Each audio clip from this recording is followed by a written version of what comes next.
Good morning বন্ধুরা, তোমরা সবাই কেমন আছো? আশা করি প্রত্যেকে খুব ভালো আছো। আমরাও ভালো আছি বা আমিও ভালো আছি।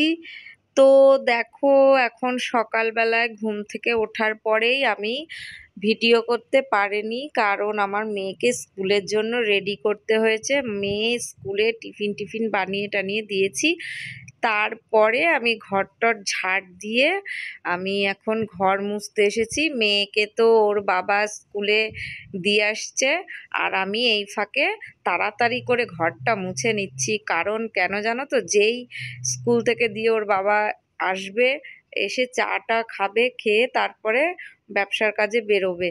তো আমি তাড়াতাড়ি করে ঘর মুছছি, তার কারণ হলো অমনি ঘরটা পাড়িয়ে দেবে। আর ঘর মুছতে গেলে যদি কেউ পাড়িয়ে দেয় না, আমি একদম সহ্য করতে পারি না, আমার ভীষণ রাগ উঠে যায়। তার জন্য আমি তাড়াতাড়ি করে আমি ঘরটা মুছে নিচ্ছি। তো তোমাদের সঙ্গে আমি এই যে আগে একটা ব্লগে এই ঘর মোছার এই বাকেটটা কিনেছিলাম, সেটা শেয়ার করেছি। তো আজকে ঘর মোছাটা তোমাদের দেখিয়ে দিলাম। আমি এইভাবেই ঘর মুছি, এখন আমার খুব সুবিধা হয়েছে। এই বাকেটটা কেনার পর এই মপটা দিয়ে আমার ঘর মুছতে খুব সুবিধা হয়েছে। আর এদিকে দেখো, ঘরটর মুছে আমি চলে এসেছি বাসন মাজতে। জানো তো বন্ধুরা, কালকে আমার খুব শরীরটা খারাপ লাগছিল, আমার নিঃশ্বাস নিতে কষ্ট হচ্ছিল, আর মনে হচ্ছে যেন আমার নিঃশ্বাসটা ছোট হয়ে গেছে, এরকম মনে হচ্ছিল। আর অল্প অল্প মনে হচ্ছে নিঃশ্বাস নিতে পারছি, আর কেমন যেন একটা লাগছিল। তার জন্য শরীরটা খারাপের জন্য রাত্রে বাসন মাজতে পারিনি। আর বাসন মাজতে আমি রাত্রেই বাসনটা সিঙ্কের মধ্যে মেজে নিই, কিন্তু কালকে আমি রাত্রে শরীরটা খারাপ লাগছিল বলে আর বাসনটা মাজিনি। আমি কলপারে সব বের করে রেখে দিয়েছিলাম, যে সকালবেলা যখন কলে জল আসবে তখন মেজে নেব। তো আমাদের এখানে জল হচ্ছে দুবার আসে, সকালে একবার আসে, আর দুপুর 12টা-1টার দিকে একবার আসে। দুবার জল আসে। তো আমার জল সকালবেলা চলে এসছে বলে আমার বাসনগুলো মাজতে ধুতে খুব সুবিধা হয়েছে। আর আমার ট্যাঙ্কি আছে, না হলে আমি সিঙ্কের মধ্যে ট্যাঙ্কির জলেই ধুয়ে নিই। তো রাত্রেবেলায় বাসন মাজতে পারিনি বলে সকালবেলায় সমস্ত বাসনগুলোকে মেজে নিচ্ছি। তো তো বন্ধুরা, আমি ঘরের সমস্ত কাজ কমপ্লিট করে এখন বাইরে চলে এলাম। আর ঘরের কাজ কমপ্লিট না করে আমি বাইরের কাজ করি না, কারণ বাইরের যত কাজ থাকে সেগুলো কাজ বলতে এই উঠান ধোয়া আর সিঁড়িটা ধুয়ে দিই, আর তুলসী মঞ্চটাও একটু ধুয়ে দিই, তারপরে গিয়ে স্নান করে পুজো দিই। এটাই হচ্ছে আমার প্রত্যেক দিনকার ডিউটি। তো এটা আমাকে বাঁধা ধরা কাজ করতেই হয়। এই দেখো, সিঁড়িটাকে ভালো করে ধুয়ে দিচ্ছি, উঠানটাকেও ধুয়ে দেবো। ধুয়ে দেওয়ার পরে আমি স্নান করে গিয়ে পুজোর বাসনগুলো মেজে নেব, কারণ ঠাকুর ঘরে স্নান না করে তো আগে ঢুকিও না। আর ঠাকুর ঘরের বাসন কোসন তো রাত্রেই আমি গোপালকে যখন ঘুম পাড়াই রাত্রে, তখন আমি সমস্ত কিছু এক জায়গায় করে রেখে দিয়েছি। স্নান টান করে তারপর ঠাকুর ঘরে যাব, গিয়ে সমস্ত বাসন কোসন বের করে মেজে নেব। আর এদিকে দেখো, আমার সমস্ত উঠানটাকে ভালো করে পরিষ্কার করে ধুয়ে নিয়েছি। আগে ঝাঁট দিয়েছি, ঝাঁট দেওয়ার ভিডিওটা স্কিপ্ট হয়ে গেছে। তো আগে ঝাঁটটাট দিয়ে তারপর আমি উঠানটা ধুয়ে নিচ্ছি। আর এদিকে দেখো বন্ধুরা, আমার স্নান টান করে আমি ঠাকুরের বাসন টাসন মেজে উপুর করে রেখে দিয়েছি, জল ঝরে গেছে। এখন তুলে নিচ্ছি সমস্ত বাসনগুলোকে।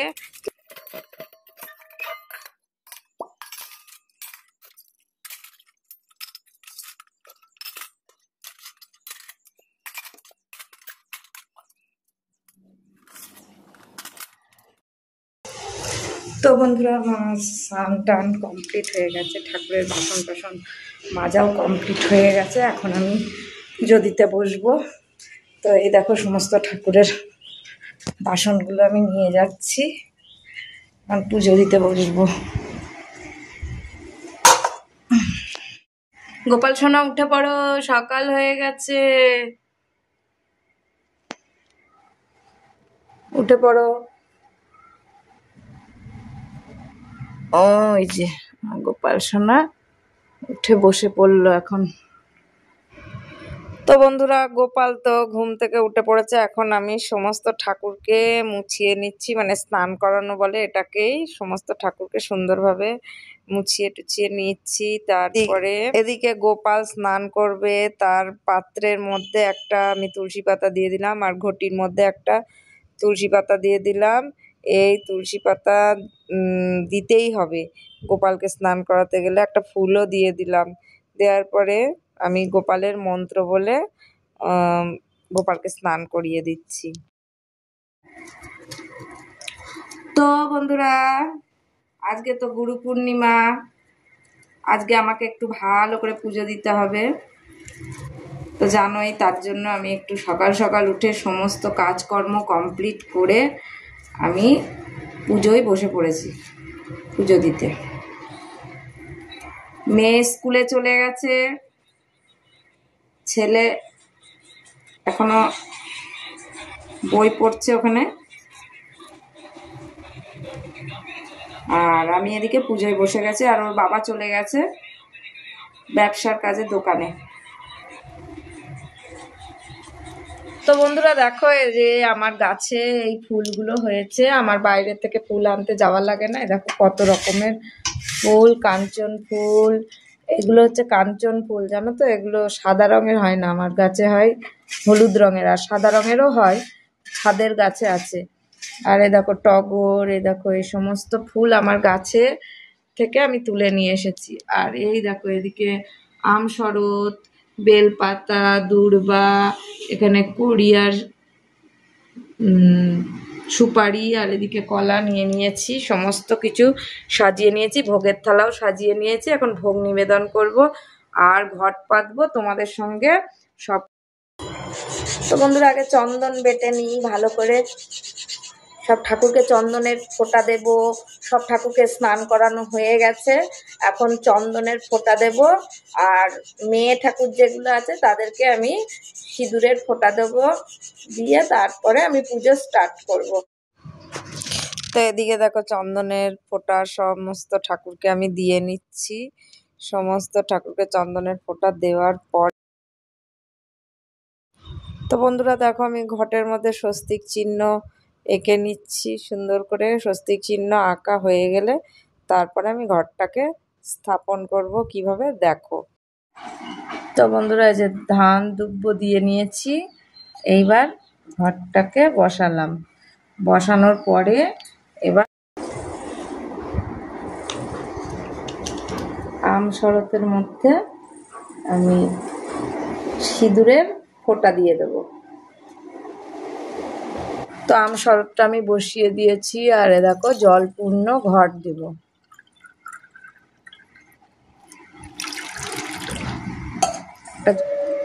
তো একটা কলা দিলাম। যে আমি ঘটে কলা দিয়ে দিয়েছি, 5টা দূর্বা দিয়েছি, আর 5টা বেলপাতা আমি দিয়ে দেব। 1 2 3 4 5।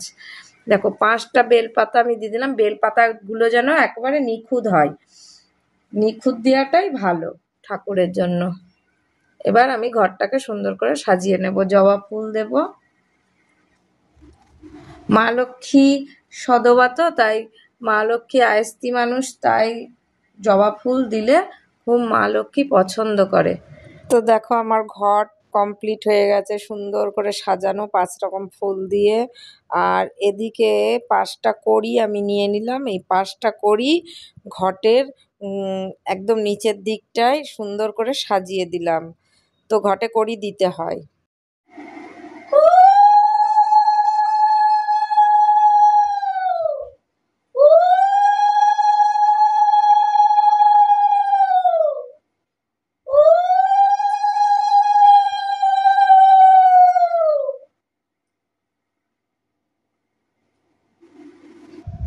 তো বন্ধুরা, ঠাকুরের থালার মধ্যে আমার ভোগ সাজানো হয়ে গেছে। গ্লাসগুলোতে জল দিয়ে দিচ্ছি। আর এই দেখো গুজিয়া, নকুলদানা, কলা, তারপরে মিছরি দানা, এইগুলো দিয়ে ঠাকুরকে আজকে ভোগ লাগাবো। আর এই ভোগের মধ্যে আমি তুলসী পাতা দিয়ে দেবো। আর শিব ঠাকুরের যে ভোগের থালাটা, সেটার মধ্যে আমি কোনো তুলসী পাতা দেবো না, সেই থালাটার মধ্যে আমি ফুল দিয়ে দেবো। কারণ হচ্ছে শিব ঠাকুরের তুলসী পাতা পছন্দ না, শিব ঠাকুরের ভোগে তুলসী পাতা দিতে নেই, তাই আমি শিব ঠাকুরের ভোগের থালাটায় তুলসী পাতা দিই না, জলের গ্লাসটাতেও দিই না। আর আমি দেখো অনেক তুলসী পাতা তুলে রেখে দিই সবসময়, আমার গোপাল আছে তো, তার জন্য আমি গোপালের জন্য অনেক তুলসী পাতা একসঙ্গে একবারে তুলে রেখে দিই। তো আমার ভোগ সাজানো হয়ে গেছে, এখন ঠাকুরকে সমস্ত নিবেদন করব। আর একটা করে সমস্ত ঠাকুরের থালার মধ্যে আমি ফুল দিয়ে দিচ্ছি। তো বন্ধুরা, আমি এখন শিব ঠাকুরকে স্নান করিয়ে নিচ্ছি। ঘি দিলাম,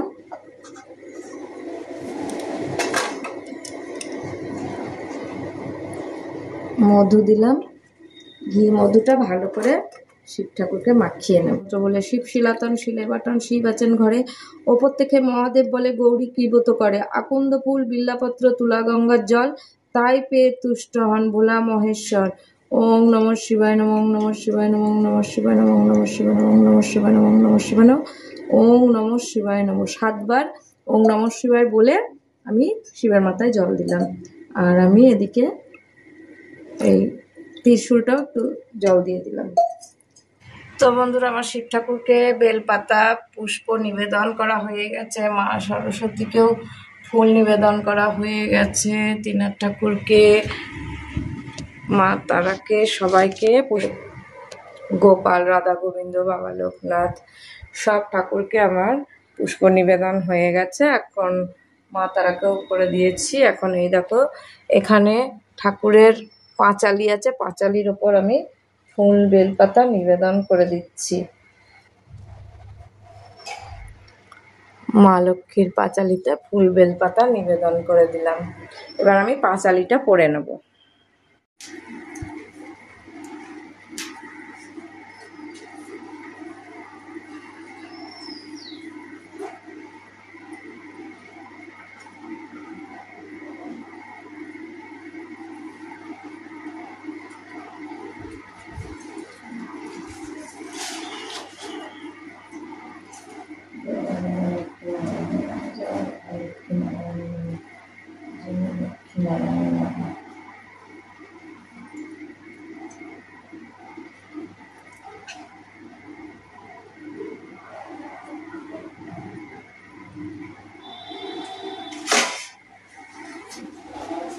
এসো মা লক্ষ্মী, বসো মা লক্ষ্মী, উদয় কনক অঞ্চলখানি জোহাতে ভিতরি করুণা সিদ্ধি, দরিদ্র দুঃখ পাপ ও নাশনি, ঠাকুমা গৃহীতে হইয়া অচলা পুজিব তোমার চরণ কমলা, তোমারই কৃপায় লড়িবে সকলি অকলিতি রোমা তরণী। এসো মা কমলা হইও না নিধি আনি বরণে মগ দেহ পদা যায় পায় জানা, তবে অপার করে না তুমি মনে মগ ছেড়ে যাও না, তোমারই দুটি চরণ স্পর্শে হৃদয় রাখবে শক্তি আসে রাখবে, তোমার সবাই শেষে পুজিব চরণ কমল খানি।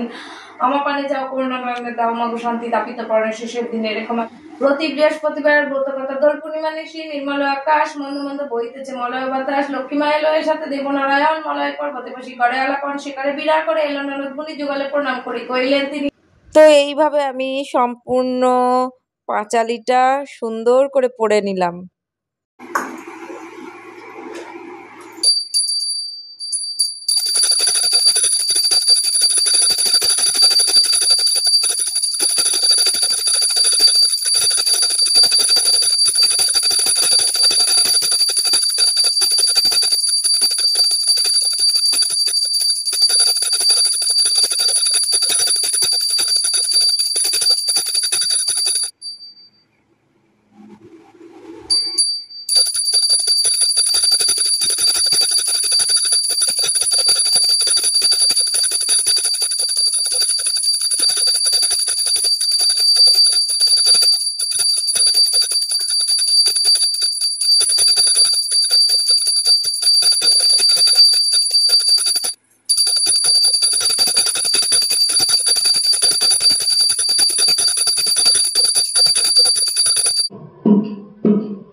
তো বন্ধুরা দেখো, আমি তুলসী মঞ্চে চলে এসেছি। তুলসী মঞ্চে মন্ত্র বলে জল দিয়ে দিলাম।